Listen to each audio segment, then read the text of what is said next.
Hello hi नमस्कार, स्वागत है आप सभी का मैग्नेट ब्रेन्स के आईआईटी जेईई और नीट चैनल पे। जी हां, आज हम बात करेंगे हमारे डीपीपी 1 के सॉल्यूशन की। देखो यार, पहला लेक्चर कंप्लीट हो गया था, उसकी डीपीपी आपको मैग्नेट ब्रेन्स के ऑफिशियल वेबसाइट पे जाके मिल गई होगी और आपने वो सॉल्व भी जरूर की होगी, ऐसा मैं सोचता हूं। ठीक है, अब कर लिया करो यार, फायदा तुम्हारा ही होगा। इन केस किसी क्वेश्चन में डाउट होगा तो उसके लिए वीडियो सॉल्यूशन आपके लिए बहुत हेल्पफुल रहेगा। तो वैसे तो मुझे लगता नहीं तुम्हारे पास कोई डाउट आया होगा, इंटेलिजेंट हो तुम लोग, बट कोई बात नहीं, अगर आया हो तो देख लेना, डाउट सॉल्व हो जाएगा। जो लोग मुझे नहीं जानते, मेरा नाम आशीष कपिलेश, पिछले 6 सालों से जेईई एस्पिरेंट्स को पढ़ा रहा हूँ। मोर देन 50,000 स्टूडेंट्स को मैं अभी तक पढ़ा चुका हूँ। एंड ये जो मेरा एक्सपीरियंस है ये आपके लिए बहुत बेनिफिशियल होगा अगर आप मेरी कही हुई इन बातों को फॉलो करते हो चले। जो भी चीजें मैं यहाँ पे बोर्ड पे लिखवा रहा हूँ वो अपने हाथों से नोट्स बनाना जरूरी है। जो डीपीपी, हाँ ये डीपीपी आपको सॉल्व करना जरूरी है। डीपीपी हमारे ऑफिशियल वेबसाइट पे जाके आप डाउनलोड कर सकते हैं। इन केस कोई डाउट आता है तो उसके वीडियो सॉल्यूशन जैसे मैं भी आपको प्रोवाइड करा रहा हूं, इनकी हेल्प लीजिए। ठीक है, जरूरी है। अपार्ट फ्रॉम दिस, जैसे कि जो मैं क्वेश्चंस कराता हूं, तो जब भी कोई क्वेश्चन होता है तो एक अटेम्प्ट खुद से जरूर दो उस क्वेश्चन को। ठीक है, उसके अलावा जो प्रीवियस ईयर क्वेश्चंस है वो मैं कराऊंगा, लेकिन इसके अलावा भी कुछ रह जाते हैं तो उनको आप खुद से सॉल्व जरूर कीजिए। ठीक है, एंड अगर आपने प्रॉपर इस पैटर्न वाइज अपनी प्रिपरेशन को आगे लेके गए सो डेफिनेटली आपका सिलेक्शन 100% है। कोई नहीं रोकेगा आपके सिलेक्शन को, ये मैं गारंटी लेता हूं। ठीक है, बस मेहनत करनी पड़ेगी और कुछ नहीं है। चलिए भाई, तो पेन और पेपर तो होगा इसी आपके पास, है ना। पिक्चर देखने तो आए नहीं हम लोग, हाँ तो बहुत बढ़िया, पेन पेपर लेके आ गए हो। पहला सवाल देखते हैं। A projectile is thrown with the velocity of u equals to ai cap plus bj cap. बेटा जब मैं यहां पे लिखता हूं u vector which is equals to ai cap plus bj cap, so what does i mean actually यहां पे, है ना। तो यहां पे अगर देखा जाए तो ux जो होता है वो a हो जाएगा और uy जो होगा वो b होगा। ऑब्वियसली बात है, यही होता है। तुम भी समझदार हो, मैं भी समझदार हूं, वेक्टर का ज्ञान हम दोनों के पास है ना, हम सबके पास है, sorry. The range of the projectile is equal to the maximum height. क्या बात है सर, क्या बात है। उसने बोला है कि जो रेंज है वो मैक्सिमम हाइट के बराबर है। क्या बात है सर, मजा ही आ गया। देन ए और बी में क्या रिलेशन होगा, ए और बी में क्या रिलेशन होगा ये आपको बताना है मेरे बच्चे। यहां से देखा तो एक ख्याल आया, जैसे tan theta perpendicular upon base होता है, तो परपेंडिकुलर में तो y कंपोनेंट आता है, बेस में आता है x कंपोनेंट, है ना। तो y कंपोनेंट है बेटा b और x कंपोनेंट है a। अगर आपको याद हो सो r बाय h का एक रिलेशन होता है, तो 4 बाय tan थीटा इसमें हम लोग लिखते थे। याद आई कुछ बातें। r और h दोनों बराबर है तो 1 equals to 4 by tan theta. मेरे बच्चे यहां से जब आप इसको सिंप्लीफाई करेंगे सो tan थीटा आपको मिलेगा 4, tan थीटा मिलता है 4, है ना। और tan theta also b by a है, so b upon a is equals to 4 हो जाएगा। So from here b equals to 4a, ये वाला ऑप्शन आपका करेक्ट होगा बेटा, है ना। तो b इक्वल्स टू 4a वाला जो ऑप्शन है वो हमारा बिल्कुल करेक्ट हो जाएगा। इसमें क्लियर रहेगी बातें सभी को, नोट कर लो जल्दी से, फिर हम आगे बढ़ते हैं। किया नोट? चलिए बहुत शानदार, आगे बढ़ते हैं। अगला सवाल। 1 second after the projection a stone moves eight an angle of 45 degree with the horizontal and second after projection and 2 seconds after projection it moves horizontally. ऐसा सवाल मैंने आपको क्लास में कराया था। एक पार्टिकल को आपने प्रोजेक्ट किया यहां से, याद हो तो ऐसा सवाल क्लास में हो चुका है। पार्टिकल को प्रोजेक्ट किया, जब वो पार्टिकल जा रहा था तो 1 सेकेंड के बाद पार्टिकल ने हॉरिजॉन्टल के साथ 45 डिग्री का एंगल बना रखा था। 2 सेकंड पे पार्टिकल जो हॉरिजॉन्टल मोशन कर रहा था, तो t इक्वल्स टू 2 सेकंड्स पे ये वाली कहानी है और t इक्वल्स टू 1 सेकंड पे ये वाली कहानी है। तो आपसे वो मांग रहा है इनिशियल वेलोसिटी u कितना होगा। तो भाई आपकी इच्छा श्रद्धा है, आप पहले तो t इक्वल्स टू 1 पे कहानी को सॉल्व कर लीजिए, t इक्वल्स टू 2 पे कहानी को सॉल्व कर लीजिए तो आएगा आंसर। नहीं तो मेरे पास एक फॉर्मूला है, अगर आपको याद हो, किसी भी टाइम पे जब हम वेलोसिटी निकालते थे तो याद है कुछ एंगल बनता था फाई, और एक फॉर्मूला मैंने आपको लिखाया था tan फाई का, which is equals to u sin theta minus का gt, u sin theta minus का gt divide by u cos theta. याद आया? ये क्या था? एंगल जो कि हॉरिजॉन्टल के साथ बन रहा है किसी टाइम t पे, ये क्या था? Phi. It is the angle जो कि वेलोसिटी बना रही है। पार्टिकल का जो मोशन है वो हॉरिजॉन्टल से कितना एंगल बनाता है? फाई एंगल बनाता था। तो मेरे बच्चे यहां पे बोला गया है t इक्वल्स टू 1 पे, t इक्वल्स टू 1 पे फाई हो जाएगा 45 डिग्री और t इक्वल्स टू 2 पे फाई हो जाएगा 0 डिग्री। ठीक है, तो ये सब यहां पे पुट करना है। सबसे पहले t इक्वल्स टू 1 पुट करते हैं, तो tan 45 is equals to tan 45 degree is equals to u sin theta minus का g divide by u cos theta. ठीक है, तो ये तो 1 हो जाता है बेटा, तो यू कॉस थीटा जो हो जाएगा वो बराबर हो जाएगा यू साइन थीटा माइनस जी के। यहां से पहली इक्वेशन हमारी आंखों के सामने हमें दिखती है। इसके अलावा t इक्वल्स टू 2 सेकेंड्स पे जो फाई होगा वो 0 होगा। So tan 0 equals to u sine theta minus का 2g divide by u cos theta. ठीक है, तो यहां से हमें साफ साफ पता चल रहा है tan 0 जो होता है वो तो 0 हो जाता है, तो यू कॉस थीटा इधर आएगा तो वो भी 0 हो जाएगा, तो यू साइन थीटा 2g के बराबर आएगा। यू साइन थीटा 2g के बराबर आता है। बहुत ही शानदार, this is your equation number 2। You sine theta 2g के बराबर, यू साइन थीटा यहां से देखो 2g लिखेंगे तो यू कॉस थीटा कितना बन जाएगा, यू कॉस थीटा बनेगा 2g माइनस का g, it will be equals to g। So u cos theta हो जाएगा g के बराबर, और ये बन गई हमारी इक्वेशन नंबर 3। देखो जरा, u sine theta 2g, u cos theta g, तो u sign theta upon u cos theta करने से क्या कुछ बात बन जाएगी, सोचो जरा। या फिर एक काम करें, इनका स्क्वायर कर दें क्या सर, है tan थीटा आ जाएगा, फिर कहानी में दिक्कत हो जाएगी, है ना। मुझे तो u निकालना है, तो एक काम करो, 2 का स्क्वायर करो, 3 का स्क्वायर करो, दोनों को ऐड कर दो, मजा आ जाएगा। 2 का स्क्वायर किया और इसमें 3 के स्क्वायर को हमने ऐड किया, तो u square sine square theta plus u square cos square theta equals to 4g square plus g square. क्या ये बात सही रहेगी? देखो तो जरा, 2g का होल स्क्वायर 4g स्क्वायर और g का स्क्वायर g स्क्वायर होता है। ठीक है बेटा, यहां पे u स्क्वायर कॉमन आ जाएगा, कहानी में बचेगा sine square theta plus cos square theta equals to 5g square. अब देखो यार, सीधी सी बात है, यहां से sine square theta plus cos square theta, ये तो पूरा पार्ट बन जाता है 1, तो यहां से u square equals to 5g square हो जाएगा मेरे बच्चे, और u का वैल्यू होगा under root of 5g। u का वैल्यू आता है रूट ऑफ 5g, g का वैल्यू आप 10 पुट करेंगे, तो फ्रॉम हियर u का वैल्यू बनता है 10 अंडर रूट ऑफ 5 मीटर पर second. This is the final answer. u का वैल्यू बनेगा 10 रूट 5 मीटर पर second. This is the final answer. So 10 root 5 metre पर सेकेंड हमें मिल रहा है सेकेंड ऑप्शन में, तो कह सकते हैं second option is absolutely correct है। फटाफट से इसको नोट कर लीजिए, फिर हम आगे बढ़ते हैं। किया नोट? इधर आओ, ये भी नोट करो, ये फाइनल आंसर पर पास। ठीक है, समझते हो ना बात को? सिंपल तरीका है ना। हाँ, पहले मैंने आपको क्लासरूम में अलग तरीके से बताया था, इस बार मैंने अलग तरीके से बता दिया, तो क्या हो गया, 2 मेथड हो गए हमारे पास क्वेश्चन सॉल्व करने के। तो ये 2 मेथड है हमारे पास, तो दोनों में से जो अच्छा लगे आपको उस मेथड को फॉलो करिए, तो क्वेश्चन सॉल्व हो जाएगा आपका। ठीक है, आगे बढ़ते हैं। अगला सवाल, a particle is projected with the velocity u at an angle alpha. एक पार्टिकल बेटा जिसको u एंगल से प्रोजेक्ट किया गया हॉरिजॉन्टल से अल्फा एंगल पे, फ्रॉम अ पॉइंट P, ये पॉइंट P हो जाएगा, on a horizontal plane strikes the Q at the average velocity of the particle. बेटा ये जो है पार्टिकल यहां पे जाके स्ट्राइक करता है Q पॉइंट पे, तो जब वो P से Q गया, what is the average velocity? बेटा यहां पे एवरेज वेलोसिटी बताइए कितनी होगी? पार्टिकल कहां से कहां गया? P पॉइंट से Q पॉइंट तक पार्टिकल जा रहा है, पार्टिकल P से Q की तरफ जा रहा है, what is the average velocity का मैग्नीट्यूड? मैग्नीट्यूड मांग रहे, डायरेक्शन से कोई लेना देना नहीं है, मैग्नीट्यूड की बात है। डिस्प्लेसमेंट क्या होगा P से लेके Q तक? सब P से लेके Q तक जा रहे हैं, y में तो जो डिस्प्लेसमेंट होगा वो तो 0 होगा, क्योंकि P पे कोऑर्डिनेट्स अगर आप देखोगे तो ओरिजिन मान लीजिए 0,0, और Q पे कोई कोऑर्डिनेट होंगे बेटा जिसको r,0 कहते हैं, r बोले तो रेंज, यानी y में जो डिस्प्लेसमेंट है वो तो 0 है, x में जो डिस्प्लेसमेंट होगा इसको रेंज कहते हैं। P से Q जाते समय x में जो डिस्प्लेसमेंट होगा उसको रेंज कहते हैं। P से Q जाते समय जो टाइम होता है वो टाइम ऑफ फ्लाइट के बराबर हो जाता है। क्या बात है सर, इतनी सारी जानकारी, मजा ही आ गया है ना।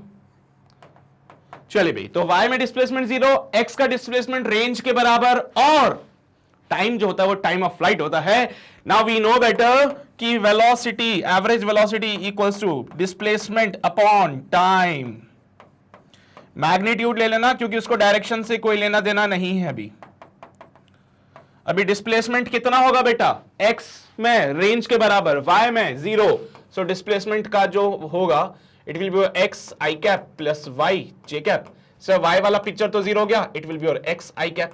तो डिस्प्लेसमेंट का मैग्नीट्यूड इक्वल्स टू x, बोले तो रेंज, तो डिस्प्लेसमेंट का मैग्नीट्यूड रेंज के बराबर होता है। लिख रहा हूं मैं यहां पे, इट विल बी ओके, क्या बनेगा 2u square sine alpha cos alpha divided by g। अच्छा, टाइम ऑफ फ्लाइट का फॉर्मूला पता है, 2u sine alpha divide by g। Time of flight का फॉर्मूला पता है ना सभी को, 2u sine alpha upon g। 2 से 2 मर जाएगा, u से u मर जाएगा, साइन अल्फा से साइन अल्फा मर जाएगा, g से g मर जाएगा। Your answer will be u cos alpha. This is the final answer बेटा। u cos alpha is the average velocity. u cos alpha is the average velocity. तो it will be your displacement upon time. Displacement की बात करें x i cap y j cap, भैया y में तो displacement 0 हो रहा है, जब पार्टिकल p से q तक जा रहा है तो y में डिस्प्लेसमेंट 0, x में डिस्प्लेसमेंट रेंज के बराबर, तो total displacement x i cap, displacement का मैग्नीट्यूड x के बराबर जो कि रेंज था। समय जो लगेगा p से q जाने में उसको टाइम ऑफ फ्लाइट कहते हैं। एवरेज वेलोसिटी का फॉर्मूला डिस्प्लेसमेंट अपॉन टाइम होता है, सो यहां पे range upon time of flight करने से u cos अल्फा आता है। This will be your final answer. तो नोट कर लीजिए इसको, फिर आगे बढ़ते हैं अगले सवाल की ओर। किया नोट सभी ने? चलिए भाई आगे बढ़ते हैं। क्वेश्चन नंबर 4 पे होता है हम लोगों से, a projectile can have the same range for 2 angles. क्या बात है सर, 2 एंगल पे सेम रेंज मिल रही है, तो एक एंगल मान लीजिए θ1 हो जाएगा, एक एंगल होगा θ1 जिसपे रेंज हमें r मिली, और दूसरा एंगल हो सकता है θ2 जिसपे हमें फिर से सेम रेंज मिलेगी। दूसरा एंगल होगा कोई θ2 जिसपे हमें सेम रेंज मिलेगी। मेरे बच्चे कंडीशन पता है, अगर रेंज सेम होती है तो θ1 plus θ2 should be 90 degree. Condition यही कहती थी कि अगर दो एंगल पे रेंज सेम हो जाए तो एंगल को ऐड करोगे तो 90 डिग्री बनना चाहिए था। सो यहां पे टाइम ऑफ फ्लाइट t1 बेटा 2u sin θ1 divide by g, यहां पे time of flight 2u sin θ2 divide by g, θ2 divide by g। मेरे बच्चे ध्यान से देखो, तो θ2 को 90 माइनस θ1 लिख सकते हैं ना, लिखो यहां पे। सो 2u sin 90 माइनस का θ1 डिवाइड बाय g, ये बन जाता है 2u cos θ1 divide by g। बेटा अब दिमाग लगा लो, क्लास में कराई हुई बातें हैं, इसके आगे मैं नहीं बताऊंगा। क्लास में बताया था मैंने, t1 जो होता है 2u sin θ1, t2 हो जाता है 2u cos θ2, दोनों को मल्टीप्लाई करेंगे। सो बेटा t1 डॉट t2 दोनों को मल्टीप्लाई करेंगे, it will be proportional to range. होता है, क्लास में बताई थी मैंने बातें, कोई नई चौंकने वाली बात नहीं है ना। चलिए भाई, नोट करने वाली बातें नोट कर लीजिए जल्दी से। किया नोट? आगे बढ़ते हैं। अगला सवाल हमारे आंखों के सामने, A projectile thrown with a speed of v at an angle theta has a range r on the surface of earth. For the same v and theta, its range on the surface of the moon will be. अर्थ पे range है r, तो moon पे range क्या होगा ये बताना। पहली बात तो, क्या v और थीटा सेम रहेंगे? हाँ सर, बिल्कुल v और थीटा सेम रहेंगे। तो मैं रेंज का फॉर्मूला लगाने जा रहा हूं, v square sine 2 theta divide by g। ओहो अच्छा बेटा, v और थीटा सेम है, v और थीटा सेम है, तो यहां पे रेंज जो डिपेंड करेगी वो डिपेंड करेगी एक्सेलरेशन ड्यू टू ग्रेविटी पे। ठीक है, तो इसको जब हमने सॉल्व किया तो हमने कहा range on earth divided by range on the moon equals to g of the moon divided by g of the earth. समझदार हो, समझते हो कि मून पे जो एक्सेलरेशन ड्यू टू ग्रेविटी है वो अर्थ के एक्सेलरेशन ड्यू टू ग्रेविटी के 1/6 पार्ट है। So it will be 1/6 into acceleration due to gravity on the earth divided by acceleration due to gravity of the earth. तो GE से GE मर जाएगा, so range on the earth divided by range on the moon equals to 1/6. So moon पे जो range होगा it will be 6 times the range on the earth. moon पे जो range होगी वो 6 गुना होगी अर्थ के रेंज के। So this is the final answer. पहले ही बोल दिया उन्होंने v और थीटा सेम है। भैया v और थीटा सेम है तो इसका तो कोई योगदान नहीं रहा, r is inversely proportional to g हो जाएगा। Range on the earth divide by range on the moon. उसके बाद ये सारे डाटा आपको पता होने चाहिए, नहीं पता तो भाई नोट कर लो। कुछ भी नया दिखे उसको अपने नोट्स में जरूर ऐड करो, ये बहुत इंपॉर्टेंट है बेटा, ठीक है। चलिए भाई, नोट किया सभी ने, आगे बढ़ते हैं, अगला सवाल देखते हैं। अगला सवाल बोलता है the equation of the motion of a projectile is. Equation of motion किसी भी प्रोजेक्टाइल की, देख रहे हो तुम लोग, इक्वेशन ऑफ मोशन बोला है उन्होंने, पर हम तो समझदार हैं, हम एक और नाम जानते हैं जिसको इक्वेशन ऑफ ट्रेजेक्ट्री कहते हैं। तो इक्वेशन ऑफ ट्रेजेक्ट्री आपको दे रखी है, रेंज पूछ रहा है बेटा। 12x को कॉमन ले लीजिए, 12x कॉमन होते ही 1 माइनस का 3x स्क्वायर बाय 4 और यहां पे 12x आ जाएगा बेटा। तो x से x मर जाएगा, 3 4 12 होते हैं, आपकी इक्वेशन मॉडिफाई हो जाएगी ये वाली, and it can be written as y equals to 12x 1 minus x by 16। तो इसको कंपेयर किया y equals to x tan theta से 1 माइनस एक्स बाय आर। बेटा कंपेयर करने से क्या देखने को मिलता है, पहली चीज जो देखने को मिलती है tan थीटा 12 हो जाएगा। सो थीटा यहां पे tan इनवर्स 12 होगा, पूछा नहीं है, बस ज्ञान के लिए ये सारी बातें तुम्हें बताई जा रही है। एंगल ऑफ प्रोजेक्शन ये होगा और जो रेंज होगी वो 16 मीटर की होगी। तो 16 मीटर वाला ऑप्शन दिख रहा है तुम लोगों को, यही आपका फाइनल आंसर था। समझ रहे हो ना बात को, कोई शक तो नहीं है इसमें, पक्का? हाँ सर, मुझे पता है अगले सवालों में आएगा शक। नोट किया? चलिए भाई आगे बढ़ते हैं, आगे बढ़ेंगे, अगला सवाल देखेंगे। 2 projectile A and be thrown with the speeds in the ratio of 1:2। बेटा 2 प्रोजेक्टाइल ए और बी है जिनको हमने फेंका और उनकी स्पीड का जो रेशियो है वो 1:2 का है। Acquired the same height, same height उन्होंने अटेन करी है। If A is thrown at an angle of 45 degree with the horizontal, the angle of projection will be of B will be, है ना। तो पहली चीज, दोनों का जो मैक्सिमम हाइट है वो सेम रहेगा, बहुत अच्छी बात है। दोनों की वेलोसिटी का जो रेशियो है वो रहेगा, इट विल बी 1/√2। तो मुझे एंगल ऑफ प्रोजेक्शन बताना है। अब यार यहां से देखो तो हाइट का फॉर्मूला पता है तुम्हें, यू ए का square sine square theta a divide by 2g equals to u b का square sine square theta b divide by 2g। 2g से 2g मर गया, यू ए अपॉन यू बी का होल स्क्वायर, यू ए upon u b, ये लो इसका भी square इसका भी स्क्वायर। बेटा theta a 45 degree dot sine square 45 degree equals to sine square theta 2 निकालना है मुझे, कितना होगा। क्वेश्चन में बोला है दोनों ने सेम हाइट अटेन की है, बहुत अच्छी बात है। वेलोसिटी का रेशियो दे रखा है, यू ए अपॉन यू बी 1/√2 होता है। इसको मैं साइड में लिखता हूं, थोड़ा अच्छा लगेगा, है ना। So theta 1 45 degree, u A upon u B equals to 1/√2, और कुछ नहीं, ठीक है।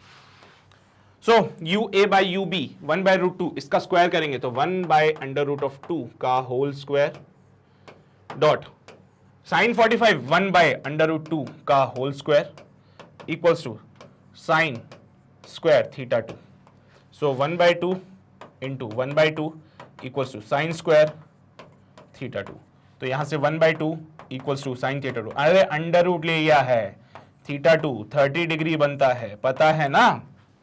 तो 30 डिग्री दिख रहा है ऑप्शन में, यही तो है फाइनल आंसर, खत्म सवाल। हलवा है सब कुछ, कॉन्सेप्ट पता है तो चुटकियों में आंसर आएंगे, उसके बाद तो सोचने की जरूरत नहीं है तुम लोगों को कुछ। भरोसा करो मेरे पे, कॉन्सेप्ट समझ लो बस, क्वेश्चन को पढ़ो, उसकी भावनाएं समझो और आंसर निकालो बस। बड़ा सिंपल प्रोसेस होता है क्वेश्चन सॉल्व करने का, बस थोड़ी सी प्रैक्टिस करनी है, उसके बाद आपका फ्लो ऑटोमेटिकली बन जाएगा, ठीक है। चलिए भाई नोट कर लीजिए सारी बातें, किया नोट। आगे बढ़ते हैं, अगला सवाल। A projectile is thrown into the space so to have the maximum possible horizontal range equals to, बेटा R मैक्सिमम कितना बोला उन्होंने, 400 मीटर, क्या बात है। Taking the point of projection as the origin, the coordinates of the point where the velocity of the projectile is minimum। पहली बात तो ये बात समझना बहुत जरूरी है, velocity of the projectile is minimum। मेरे बच्चे आप मुझे बता सकते हैं क्या velocity minimum कहां होती है? देखा जाए तो हम सब समझदार हैं और ये बात बखूबी जानते हैं कि जब भी किसी पार्टिकल को फेंका जाता है तो उसकी मिनिमम वेलोसिटी मैक्सिमम हाइट पे होती है। क्योंकि इसकी वेलोसिटी का सिर्फ एक ही कंपोनेंट प्रेजेंट होता है, दूसरा कंपोनेंट जीरो हो जाता है। वेलोसिटी का एक कंपोनेंट जीरो हो जाता है, सिर्फ एक कंपोनेंट होता है, इसलिए मैक्सिमम हाइट पे वेलोसिटी मिनिमम होती है। तो जब वेलोसिटी मिनिमम है तो कोऑर्डिनेट्स बताएंगे क्या होगा सर जी। यहां पे जो y कोऑर्डिनेट होता है वो h मैक्सिमम के बराबर होता है। ऑल्सो जो x कोऑर्डिनेट होता है वो रेंज का आधा होता है। वैसे तो सोचने वाली बात है कि जब पार्टिकल यहां पे पहुंचेगा तो रेंज आधी हो जाएगी, फिर आधे रास्ते वो गिरता है, आधे रास्ते वो ऊपर जाता है, आधे रास्ते वो नीचे जाता है। तो x और y निकालना है बेटा, निकाल लेंगे क्या हम लोग? हाँ बिल्कुल निकालेंगे। Range, maximum range u square by g होता है, it will be equals to 400। So u square equals to 4000, g का वैल्यू मैंने 10 ले लिया। सो u का वैल्यू बनता है 20√10 मीटर पर सेकेंड। ये u का वैल्यू निकाला मैंने, ठीक है। अरे ये 20 अंदर जाएगा, 400 हो जाएगा, 4000 हो जाएगा, क्या है, क्या कर रहे हो तुम? Take the value of g as 10 metre पर सेकेंड स्क्वायर। कोई बड़ी बात नहीं है, यही करते हैं हम लोग, है ना, मक्कारी। चलिए भाई, सबसे पहले let's find the h max given by u square sine square theta divide by 2g। कितने एंगल से फेंका है सर? ओहो, ये तो पता ही नहीं है हमें कितने एंगल से फेंका गया। अब क्या करें सर? पता चला? नहीं चला? नहीं चला सर पता। अब क्या करें? दिक्कत हो गई नहीं तो बहुत बड़ी दिक्कत हो गई सर, समस्या ही समस्या। क्या करें सर, दुख ही इतने जीवन में है। मेरे बच्चे, मेरे नादान बच्चे, यहाँ पे वो बोल रहा है कि मैक्सिमम रेंज 400 मीटर होगी, मैक्सिमम रेंज 400 मीटर होगी। तो इनडायरेक्टली वो आपसे यही कहना चाहता है कि भाई साहब जो रेंज होगी वो मैक्सिमम है। यहाँ पे उसने सवाल में दे दी है तुम्हें ये बातें कि रेंज मैक्सिमम है बेटा यहाँ पे, तो x क्या मैक्सिमम रेंज का आधा नहीं होगा? भाई वो क्वेश्चन में बात बोल चुका है तुमसे पहले ही, वो क्वेश्चन में ये बात बोल चुका है कि भैया जो भी रेंज होगी वो मैक्सिमम होगी। अब तुम देख लो तुम्हें कैसे फेंकना है इसको। उसने बोला तुम्हारी मर्जी, तुम्हें जैसे फेंकना फेंको, लेकिन मुझे रेंज मैक्सिमम चाहिए। तो मैंने सोचा यार रेंज मैक्सिमम तभी मिलती है जब 45 डिग्री पे फेंका जाता है। तो मैंने बोला कि अगर वो रेंज मैक्सिमम चाहता है तो वो तभी हो सकता है जब 45 डिग्री पे फेंके। तो इट विल बी और u square 4000 into sine square 45 यानी कि 1/2 डिवाइड बाय 2 इंटू 10, दो 0। सो मैक्सिमम हाइट आती है 100 मीटर और x का जो वैल्यू आता है इट विल बी और रेंज बाय 2। रेंज है बेटा 400 की, डिवाइड बाय 2 200 मीटर। तो क्या आप लोगों को x और y कोऑर्डिनेट्स मिल चुके हैं? x कोऑर्डिनेट है 200, y कोऑर्डिनेट है 100। x कोऑर्डिनेट है 200, y कोऑर्डिनेट है 100। ये देखो x y मिल गई, तसल्ली। इस पॉइंट पे कोऑर्डिनेट्स क्या होंगे? r/2, h मैक्स, यही होंगे ना इसके कोऑर्डिनेट। जब x, y को कंपेयर करोगे तो x की जगह r/2, y की जगह h मैक्स, बस यही तो करना था। भावना है समझो उसकी का सवाल में वो पहले ही बोल चुका है कि रेंज मैक्सिमम होगी, तो सोचने की जरूरत ही नहीं है एंगल ऑफ प्रोजेक्शन के लिए। फिर automatically angle of projection 45 degree हो जाएगा। नोट कर लीजिए भाई जल्दी से, किया नोट? बहुत ही बढ़िया। आगे बढ़ते हैं, अगला सवाल। 4 बॉल से बेटा ABCD are projected with the same speed at an angle of 15, 30, 45 and 60 with the horizontal respectively. The 2 balls which will fall at the same place. भैया किन दोनों के लिए रेंज सेम होगी, है ना? Which will fall at the same place. एक particle को यहां से फेंका, वो गिरा यहां जाके, बहुत ही बढ़िया। एक और पार्टिकल को यहां से प्रोजेक्ट किया तो वो भी कहां जाके गिरेगा? वहीं जाके गिरेगा वो भी। हाँ जी, तो दोनों के लिए आप देख रहे हो बेटा, दोनों के लिए रेंज सेम है, दोनों के लिए रेंज सेम है। अगर आपने इसको θ1 एंगल पे फेंका, इसको θ2 एंगल पे फेंका, तो मैं चाहता हूं दोनों की रेंज सेम है, तो उसके लिए θ1 प्लस θ2 शुड बी 90 डिग्री। चले भाई देखो किस किस के लिए हो सकता है। 15 प्लस 30 नहीं बनेगा सर, 45 प्लस 30 नहीं बनेगा सर, 15 प्लस 45 नहीं बनेगा, और 60 प्लस 15 नहीं बन सकता, 60 प्लस 30 हाँ ये बन जाएगा sir, 60 degree plus 30 degree 90 degree होता है। तो यहां पे इन दोनों के लिए रेंज सेम होगी। 30 डिग्री वाला और 60 डिग्री वाला, यानी ए और डी के लिए, ओ सॉरी बी और डी के लिए रेंज यहां पे सेम होगी। ये जो बातें हैं इसको समझना जरूरी है। Fall at the same place, एक ही जगह पे गिर रही है, मतलब भैया रेंज सेम हो गया। रेंज सेम किसके लिए होगा? जिनके एंगल को ऐड करके 90 बनता है। ए और बी के एंगल नहीं बन रहे, बी और सी के नहीं बनते, सी और डी के नहीं बनते, ए और सी के नहीं बन रहे, ए और डी के नहीं बनते, बी और सी का नहीं बनता, ऑल्सो बी और डी का एंगल 90 डिग्री बन रहा है। तो बस हमारा आंसर बी और डी हो जाएगा। यहां पे अपना सवाल समाप्त हो जाता है। नोट कर लीजिए जल्दी से, फिर आगे बढ़ते हैं। क्लियर है बातें? बड़े अगले सवाल की ओर। Question number 10, path of 3 projectile are shown in the figure T1, T2, T3 are the time of flight and ignoring the air resistance. बेटा एयर रेजिस्टेंस को इग्नोर कर दीजिए। यहां पे 3 पार्टिकल को फेंका, तीनों के लिए एक चीज देखने को पता चलती है कि पहले की जो हाइट है वो दूसरे के हाइट के बराबर है, वो तीसरे के हाइट के बराबर है, यानी तीनों की जो मैक्सिमम हाइट है वो सेम है। मैक्सिमम हाइट सेम होने से क्या तात्पर्य? यू वाई पहले वाले का square divide by 2g equals to u y 2 का square divide by 2g equals to u y 3 का स्क्वायर डिवाइड बाय 2g। क्या तात्पर्य है इसका? इसका तात्पर्य यह है कि पहले वाले का जो वर्टिकल कंपोनेंट था दूसरे वाले के बराबर होगा और तीसरे वाले के भी बराबर होगा।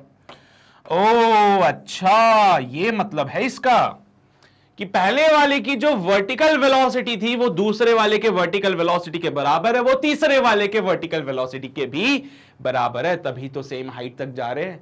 अगर इनकी वर्टिकल वेलोसिटी अलग अलग होती तो ये अलग अलग हाइट तक जाते, पर क्योंकि तीनों की हाइट सेम है, मैंने देख लिया तीनों एक ही हाइट तक गए, तो तीनों की वर्टिकल वेलोसिटी सेम है। बेटा टाइम ऑफ फ्लाइट का फॉर्मूला क्या होता है? 2u(y) divide by g। So time of flight भी डिपेंड करता है u(y) पे। अब तीनों का वर्टिकल वेलोसिटी अगर सेम है तो क्या तीनों का टाइम ऑफ फ्लाइट सेम नहीं होगा? क्या बोलो हाँ कि ना? समझ आई क्या बात? भाई तीनों का अगर vertical component of the initial velocity का जो वर्टिकल कंपोनेंट है अगर तीनों का सेम है तो सर तीनों के टाइम ऑफ फ्लाइट भी तो बराबर होंगे। चौथी बात बिल्कुल सही निकली। T1, T2, ओहो ये गलत बात है बोल रहा है सर, T1, T3 बड़ा है, छोटी वाली बात है, गलत है। थर्ड ऑप्शन देख लेते हैं, अगर T1, T2, T3 तीनों बराबर है तो क्या मैं ऐसा लिखूं क्या? T2 equals to T1 plus T3 by 2 लिख सकता हूं क्या? सोचो जरा, सोचो ना। देखो मैंने क्या बोला कि भाई ये तीनों बराबर है, बहुत अच्छी बात है। मान लीजिए तीनों के तीनों बराबर हो रहे स्मॉल टी के, मान लीजिए तीनों के तीनों बराबर होते हैं स्मॉल टी के, क्या ये कंडीशन फॉलो हो रही है उसमें? क्या ये कंडीशन फुलफिल हो पा रही है उसमें? देखो तो T2 टी के बराबर है, हाँ सर बिल्कुल। T1 स्मॉल टी के बराबर है, हाँ सर। T3 स्मॉल टी के बराबर है, हाँ सर, अपॉन में 2। So T equals to 2t upon T। So यहां से आती है बात T equals to T, LHS equals to RHS। क्या सेटिस्फाइड हो रही है बातें? क्या LHS इक्वल्स टू RHS से भी प्रूफ कर सकता हूं इस बात को मैं? सोचने की तो बात ही नहीं है, तीनों टाइम बराबर है, सो T2 एवरेज होगा ना इनका। करके देख लो, प्रूफ मिल रहा है यहां से direct LHS equals to RHS करके। तो थर्ड और फोर्थ वाला पार्ट हमारा बिल्कुल सही है। सो इसको अगर A, इसको B, इसको C, इसको D बोलूं तो C और D सही होंगे। C और D ये मिल रहा है मेरे को, तो D is the correct option है। डी वाला ऑप्शन करेक्ट होगा, जो कहता है थर्ड और फोर्थ ऑप्शंस करेक्ट होंगे। D is the right answer बेटा यहां पे, ठीक है। तो चलो भाई इसको 3 और 4 के फॉर्मेट पे भी लिख लो ताकि कंफ्यूजन ना आए किसी को। थर्ड और फोर्थ ऑप्शन सही होंगे यहां पे, ठीक है, फाइन। क्लियर रहेगी बातें? छाप लीजिए इसको जल्दी से। किया नोट सभी ने? आगे बढ़ते हैं, अगला सवाल देखते हैं। अगला सवाल हमसे कहता है a body is projected up a smooth incline plane. ये एक स्मूथ इंक्लाइन प्लेन है और पार्टिकल ऊपर जा रहा है। ये एक स्मूथ इंक्लाइन प्लेन है और ये कोई पार्टिकल ऊपर जा रहा है। पार्टिकल ऊपर गया और जैसे पार्टिकल यहां पे आया इसके पास कुछ वेलोसिटी v आई, जिसकी वजह से उसने इस कुएं को जस्ट क्रॉस किया। यही बोल रहे हैं a body is projected up a smooth incline plane with the velocity u।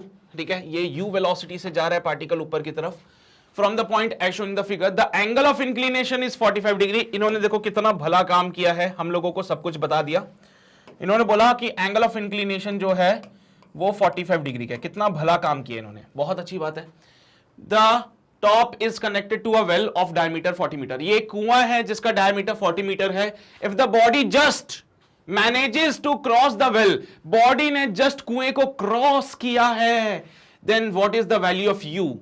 You का वैल्यू बताइए। इंक्लाइन प्लेन का जो लेंथ है वो 20/√2 है बेटा। इंक्लाइन प्लेन का जो लेंथ होगा वो 20/√2 है। चलिए भाई बता पाएंगे क्या आप?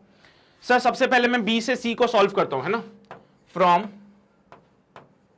बी टू सी। तो सबसे पहला काम हमारा है कि हम बी से सी को सॉल्व करें।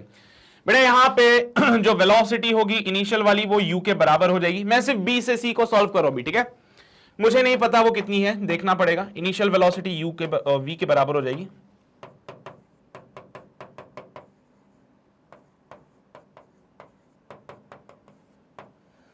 ठीक है, रेंज 40 मीटर। क्या बात है सर, और कुछ चाहिए? हाँ बिल्कुल चाहिए, एंगल ऑफ प्रोजेक्शन भी तो चाहिए सर। एंगल ऑफ प्रोजेक्शन कैसे निकालें? यहां पे एंगल ऑफ प्रोजेक्शन निकालते हैं बेटा। यहां पे ये हॉरिजॉन्टल मान लिया मैंने, यहां पे मैंने एक हॉरिजॉन्टल मान लिया, पार्टिकल ऐसे जा रहा है। मेरे बच्चे मुझे बताओगे क्या ये एंगल 45 है तो ये भी 45 डिग्री होगा क्या? बिल्कुल होगा सर। ये भी 45 डिग्री हो गया? बिल्कुल होगा सर। तो पार्टिकल यहां से प्रोजेक्ट हो रहा है 45 डिग्री के एंगल पे। So angle of projection 45 degree है और 45 डिग्री पे ये रेंज हो जाती है मैक्स। 45 डिग्री पे ये रेंज हो जाती है मैक्सिमम। तो यहां से मैक्सिमम रेंज जो हमें मिलेगी it will be your 40 metre. Maximum range का formula v²/g is equal to 40 metre. तो v² इक्वल टू 400। तो v का वैल्यू बनता है 20 मीटर पर सेकेंड। क्या ये फाइंड करना था मुझे 20 मीटर पर सेकेंड वाला? नहीं, ये फाइंड नहीं करना है। फाइंड हमें करना है इनिशियल वाली वेलोसिटी। v क्या है? ये तो वो वेलोसिटी है जो b पॉइंट पे मिली थी, मुझे तो वो वेलोसिटी पता नहीं जो a पॉइंट पे है। तो पहले मैंने सॉल्व किया b टू c को, b से लेके c वाले पार्ट को सॉल्व करने से v मिल गया मुझे। अब ab इंक्लाइन प्लेन को सॉल्व करते हैं। तो now solving a to b, a से लेके b वाले पार्ट को सॉल्व किया। तो ये एक इंक्लाइन प्लेन है, यहां पे पार्टिकल के पास वेलोसिटी थी u, यहां पे पार्टिकल के पास वेलोसिटी है v। इसका जो लेंथ है it will be 20 divide by √2 metre and the angle of inclination is 45 degree. क्या बात है सर, v का वैल्यू 20 मीटर पर सेकेंड है, वी नो बेटर सर। अच्छा एक बात बताओ, किसी भी इंक्लाइन प्लेन पे जो एक्सेलरेशन होता है वो कैसा लगता था? एक तो g नीचे की तरफ लगता है, एक यहां पे आता है g साइन और ये आता है g cos। g cos 45 degree, it will be g sine 45 degree. Particle ऊपर जा रहा है, पार्टिकल का तो मोशन ऊपर की तरफ हो रहा है और g साइन अल्फा नीचे की तरफ लग रहा है। तो इनिशियल वेलोसिटी फाइंड करनी है, फाइनल वेलोसिटी 20 मीटर पर सेकेंड। डिस्प्लेसमेंट जो होगा यहां पे, डिस्प्लेसमेंट जो होगा it will be 20 divide by √2 metre and the acceleration actually it is minus का g साइन 45 डिग्री। अब साइन 45 डिग्री यानी कि माइनस का g डिवाइड बाय √2 मीटर पर सेकेंड। तो क्या मैं थर्ड इक्वेशन ऑफ मोशन का इस्तेमाल करके u को फाइंड कर सकता हूं? v² equal to u² plus का 2as। सो 20 का square equal to u² plus का 2 इंटू माइनस का g अपॉन √2 इंटू डिस्प्लेसमेंट की जगह 20 divide by √2। So 400 equals to u² minus का 2 इंटू जी की जगह 10 इंटू 20 डिवाइड बाय, बेटा √2 इंटू √2 2 होता है, 2 से ये 2 मर जाएगा। तो 400 इक्वल्स टू u² माइनस का 200, ये माइनस का 200 इधर आएगा तो u equals to 400, sorry u² equals to 400 plus का 200। तो u² बनता है 600 एंड u का वैल्यू बनता है 10√6 मीटर पर सेकेंड। है कहीं ऑप्शन में 10√6? नहीं है सर, क्या करें? क्या करें अब? पार्टिकल का डिस्प्लेसमेंट ऊपर की तरफ, g साइन 45 नीचे की तरफ, ये तो दिक्कत हो गई। √2 एक मिनट रुको, एक मिनट रुको, एक मिनट रुको, एक मिनट रुको, एक मिनट रुको, एक मिनट रुको, एक मिनट रुको, एक मिनट रुको, एक मिनट रुको, एक मिनट रुको। चलो भाई करेक्शन कर लो इसमें करेक्शन कर लो, करेक्शन कर लो, करेक्शन कर लो। हाँ एक करेक्शन बता रहा हूं, it's not upon 2, it's into 2। अब करो सॉल्व, अब आएगा आंसर। हाँ अब आएगा सही आंसर। 20√2 किया तो अब आएगा सही आंसर। यहां पे करेक्शन करते हैं, इसको 20√2 करते हैं, सो यहां पे भी करेक्शन होगा, यहां पे भी करेक्शन होगा, यहां पे भी करेक्शन होगा, और यहां पे भी करेक्शन होगा, और यहां पे भी correction. So if I say it is 20√2, if I say it is 20√2, तो बेटा √2 से तो √2 मर जाएगा, so 22 है ना 400 ये हो जाएगा, तो माइनस का 400 इधर, ये 400 इधर, ये 800, and now it comes out be 10√8, so 20√2 metre पर सेकेंड। ये है हमारा फाइनल आंसर, 20√2 मिल रहा है ये डी ऑप्शन में। तो बेटा ये आपका बिल्कुल सही जवाब है, इसको जल्दी से नोट कीजिए, फिर हम आगे बढ़ते हैं।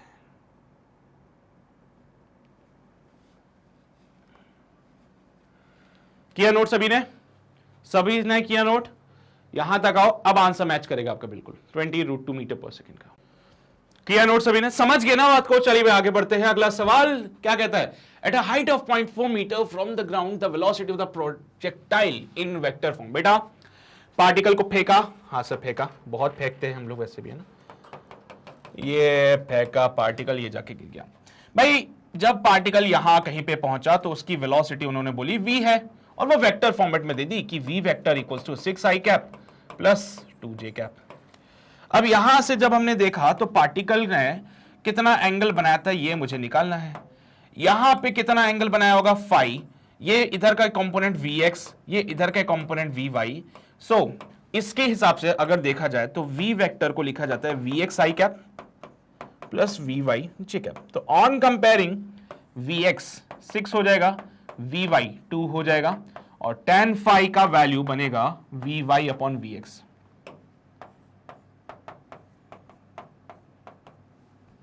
Two by 6 tan phi 1/3, tan phi कितना हो जाएगा? 1/3 हो जाएगा। बहुत ही शानदार, बेहतरीन। अब इसके बाद हमें तो थीटा निकालना है। थीटा कैसे निकालें? बेटा ये पार्टिकल अभी कितनी हाइट पे है, इसका जो y में डिस्प्लेसमेंट हुआ है इट इज 0.4 मीटर्स। मुझे तो थीटा निकालना है यहां पे। क्या आपको vy पता है? हाँ सर पता है। एक और चीज मुझे पता है, क्या? Since ax equals to 0 therefore vx equals to ux, तो यहां से ux हो जाएगा, vx का वैल्यू कितना है 6, तो ux हो जाएगा 6। पहली क्वेश्चन मार्क कर लो, इंपॉर्टेंट चीज पता चल गई है।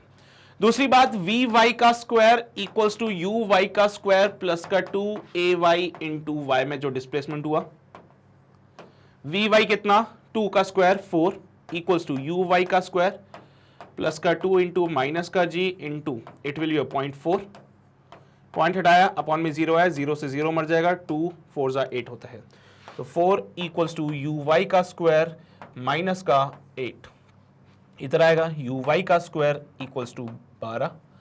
सो from here uy equals to 2√3। क्या आपको ux और uy दोनों मिल गए?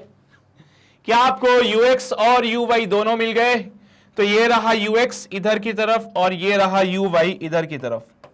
सो tan theta equals to uy by ux, tan theta equals to uy upon ux।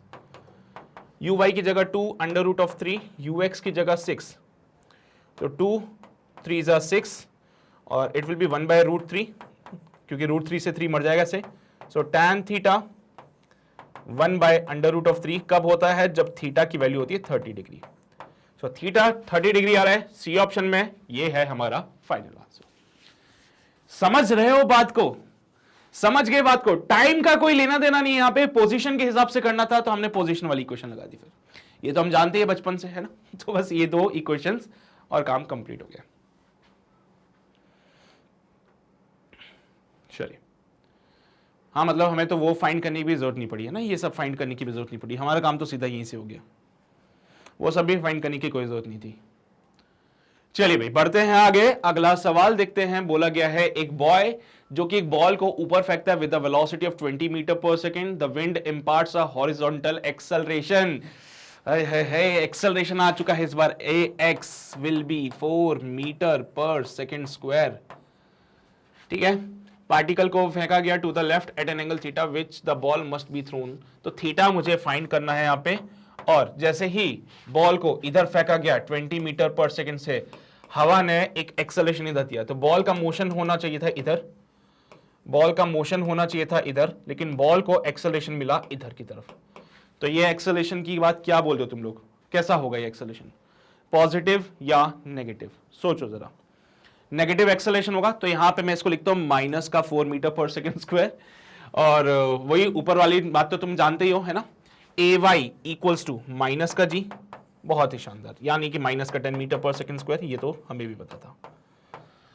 Theta निकालना है बेटा, so that the ball return to the boy hand. आपने ball फेंकी, आपने बॉल आगे की तरफ फेंकी, हवा पीछे चल रही है, बॉल वापस आपके हाथ में आ गई, जहां से फेंका वही वापस आ गया। क्या ये कहानी डिस्प्लेसमेंट इक्वल्स टू 0 को तो नहीं बता रहा है? तो बेटा since ball returns to his hand, since ball returns to boy's hand, Therefore, x में जो डिस्प्लेसमेंट होगा वो 0, y में जो डिस्प्लेसमेंट होगा वो भी 0। अरे वाह क्या बात है सर, x में भी डिस्प्लेसमेंट 0, y में भी 0। अरे ऑब्वियस सी बात है, तुमने कोशिश करी बॉल को सामने फेंकने की, तुमने बॉल सामने फेंकी, लेकिन हवा इधर चल रही थी, इधर हवा चल रही थी, बॉल वापस तुम्हारे हाथों में आ गई। भाई जहां से बॉल फेंकी वही वापस आ गई।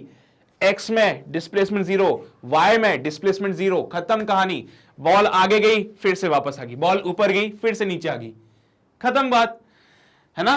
देखो बॉल आगे जाना है कोशिश करी, लेकिन विंड इसको वापस ले आई, बॉल ऊपर जाने की कोशिश करी, ग्रेविटी इसको नीचे ले आई। तो एक्स एक्सिस में तो हॉरिजॉन्टल में विंड की रिस्पॉन्सिबिलिटी और वर्टिकल में ग्रेविटी की रिस्पॉन्सिबिलिटी। एक्स और वाई दोनों डिस्प्लेसमेंट 0 होंगे, हमें थीटा फाइंड करना है। लेट्स फाइंड थीटा बेटा। तो x u x t plus half a x t square, ये एक्स में डिस्प्लेसमेंट हुआ। वी नो बेटर कि एक्स में डिस्प्लेसमेंट 0 होता है, equals to u sine theta into t. बेटा एंगल इस बार वर्टिकल से लिया गया है, माइनस का half into 4 t square. So u sine theta into t equals to half into 4 t square. एक टी से टी मर जाएगा, 2 2 4 होते हैं, तो u sine theta equals to 2t बनेगा। ये हमारी पहली इक्वेशन हो गई है, डब्बे में बंद करेंगे, इक्वेशन नंबर 1 नाम दे देंगे। फिर y में भी डिस्प्लेसमेंट फाइंड किया, तो y is equals to u y t plus का half a y t square होता है। तो y में भी डिस्प्लेसमेंट 0 है, equals to u cos theta, vertical से है इस बार एंगल, पता है ना, माइनस का हाफ इंटू जी का वैल्यू 10 होता है, into t square. So u cos theta into t is equals to 5 t square. T से टी मर जाएगा, यू कॉस थीटा बनेगा 5t के बराबर। This is your equation number 2। अब 1/2 कर लीजिए जल्दी से। तो 1/2 करने से हमें जो मिलेगा, it will be your u sine theta into t divided by u cos theta into t equals to sine theta 2t by 5t। और सॉरी, इनके साथ टी क्यों लगाऊं मैं, इनके साथ टी क्यों लगा रहे हैं ना। सो टी से तो टी मरेगा, यू से यू मरेगा, sine theta upon cos theta, tan theta equals to 2/5 which can be written as 0.4। So theta equals to tan inverse 0.4, tan inverse 0.4। Theta क्या बन जाएगा, tan इनवर्स 0.4। ये 0.4 की कहानी मुझे मिल रही है डी ऑप्शन में, so D is the right answer for here. ठीक है, तो यहां पे डी जो होगा वो बिल्कुल सही आंसर हो जाएगा। क्लियर रहेगी बातें सभी को, पक्के से? बहुत बढ़िया। चलिए भाई आगे बढ़ते हैं, अगला सवाल देखते हैं। अगला सवाल बोलता है a cart is moving horizontally along a straight line with the constant speed of 30 metre. एक कार्ट बेटा मूव कर रहा है कांस्टेंट स्पीड 30 मीटर से। कार्ट कुछ इस प्रकार से होता है, अरे जैसे ठेला होता है ना, ठेला, तो ऐसे कार्ट है, ये कार्ट मूव करता है 30 मीटर पर सेकंड से, 30 मीटर पर सेकंड से। A projectile is to be fired from the moving cart in such a way that it will return to the cart after the cart has moved 80 metre. यहां से एक projectile को fire किया मैंने, और ऐसा fire किया कि वो फायर होके दोबारा कार्ट पे ही आता है, और जब वो कार्ट पे गिरेगा तो इस कार्ट ने डिस्टेंस ट्रेवल किया होगा 80 मीटर्स का। ठीक है, तो ये बिल्कुल वही वाली बात है कि आपने यहां से बॉल फेंकी, फिर आप भागे और वहां जाके बॉल कैच कर ली। ठीक है, तो यहां से बॉल फेंकी, भागे और यहां जाके कैच कर ली। बेटा पार्टिकल यहां से फेंका गया और यहां पे जाके वो गिरा है। पार्टिकल यहां से जो फेंका गया और यहां पे जाके गिरा। ए पॉइंट से पार्टिकल को प्रोजेक्ट किया, बी पॉइंट पे पार्टिकल जाके गिरता है। ए से बी तक जाने में जो समय लगेगा, क्या वो टाइम ऑफ फ्लाइट होगा? ए से लेके बी तक जाने में जो समय लगेगा, ए से लेके बी तक जाने में जो समय लगेगा, क्या उसको टाइम ऑफ फ्लाइट कहते हैं? बिल्कुल सर। सो यहां पे ए से लेके बी तक जाने में जो समय लगेगा वो है टाइम ऑफ फ्लाइट। ये किसके लिए हुआ? बॉल के लिए। कार्ट के लिए बात करते हैं, ए से लेके बी तक जाने में जो समय लगा, it is equals to distance upon speed. ये किसके लिए लिखा फॉर्मूला? कार्ट के लिए, क्योंकि वो तो कांस्टेंट स्पीड से चल रही थी। बेटा कार्ट जो है वो हॉरिजॉन्टल मोशन कर रहा है ना। ये गाड़ी जो है ये 1 डायमेंशनल मोशन कर रही है, बॉल 2 डायमेंशनल कर रही है। तो बॉल के लिए तो टाइम ऑफ फ्लाइट डिफाइन करना, लेकिन गाड़ी के लिए तो मत करना है सब। सो डिस्टेंस है 80, स्पीड है 30, सो 8/3 सेकेंड्स इज द टाइम बेटा। तो इस गाड़ी को ये डिस्टेंस ट्रेवल करने में टाइम लगा 8/3 सेकेंड्स का। ये गाड़ी यहां से लेके यहां तक पहुंचती है 8/3 सेकेंड्स में। इसी समय में ये बॉल भी यहां से लेके यहां पहुंचती है। तो क्या मेरे पास इस बॉल का टाइम ऑफ फ्लाइट आ चुका है? सो time of flight of the ball is 8/3 seconds. Ball का टाइम ऑफ फ्लाइट हमें मिल गया। ऑल्सो बॉल की रेंज हमें पता है 80 मीटर्स का, है ना। बॉल की रेंज भी मुझे पता चल चुकी है, it will be of 80 metres. तो ये बेसिकली इसकी मैक्सिमम रेंज ले लूं बेटा, क्योंकि यहां पे बॉल को हम कुछ ऐसे फेंकेंगे कि वो बहुत दूर तक जाए, यही बोल सकते हैं।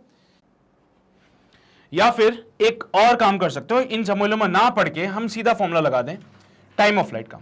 We know time of flight is 2u/g which is equals to 8/3, है ना। 2u/g which is equals to 8/3। भाई 2 4 8 होता है, तो u का वैल्यू बनता है 4g/3। अब g का वैल्यू आप 10 ले रहे हो, तो 40/3 मीटर पर सेकेंड इज द आंसर। क्या मिलता है ऑप्शन में? बेटा ये पार्टिकल को कहां से प्रोजेक्ट कर रहे हो? इस गाड़ी के ऊपर से कर रहे हो, तो इसके रेस्पेक्ट में ही है ये वेलोसिटी। ठीक है, क्योंकि आप इसको इस गाड़ी चलती हुई गाड़ी के ऊपर से फेंक रहे हो, तो ये जो स्पीड आएगी इसके रेस्पेक्ट में रहेगी फिर। So it will be 40/3 metre पर सेकेंड। ये आपका फाइनल आंसर है इस सवाल का। इस सवाल का ये फाइनल आंसर है। क्लियर है ये बातें सभी को? बहुत बढ़िया। चलिए भाई, तो यहां पे जो डीपीपी का सॉल्यूशंस वाला पार्ट था वो कंप्लीट हो जाता है। उम्मीद करता हूं आपको ये बातें क्लियर होगी, कोई समस्या नहीं होगी। और अगर आपको भी ये वीडियो दोबारा देखना है, इनकेस किसी क्वेश्चन में रह जाता है कि डाउट है, या भाई वीडियो दोबारा देखनी है मेरे को, तो आप हमारे ऑफिशियल वेबसाइट www.magnetbrain.com पे आ सकते हैं। उसके लिए आपको बस कुछ नहीं जाना, गूगल पे जाके सर्च करना, IIT JEE में आइएगा, तो यहाँ पे आपको मेरे लेक्चर्स मिल जाएंगे। ठीक है, तो आप उस पे जैसे वॉच नाउ पे क्लिक करेंगे तो इधर आपको सारे लेक्चर्स की एक श्रेणी मिल जाएगी, जिसमें सारे लेक्चर्स अवेलेबल है along with the DPP and there video solution. तो इसको जरूर देखिएगा, ये आपके लिए बहुत बेनिफिशियल रहेगा। ठीक है, और अगर आप चैनल पे नए हैं सो मेक श्योर कि आप चैनल को जरूर सब्सक्राइब कर लीजिएगा। वो जो लाल बटन है उसको जरूर दबा दीजिएगा, उसके बगल में जो बेल आइकन है वो भी प्रेस करना जरूरी है। ठीक है, एंड अपने दोस्तों तक शेयर करो सेशन को, उनको बोलो जाके कि भाई यहाँ पे प्रॉपर तरीके से जेई की प्रिपरेशन हो रही है, तो आके जरूर ज्वाइन कर लें। ठीक है, एंड सेशन अगर पसंद आए तो लाइक जरूर करना। और बस इतनी बातें आज की इस वीडियो के लिए। मिलते हैं आपसे अगले सेशन में, तब तक अपना ध्यान रखिए, पढ़ाई करते रहिए। All the very best.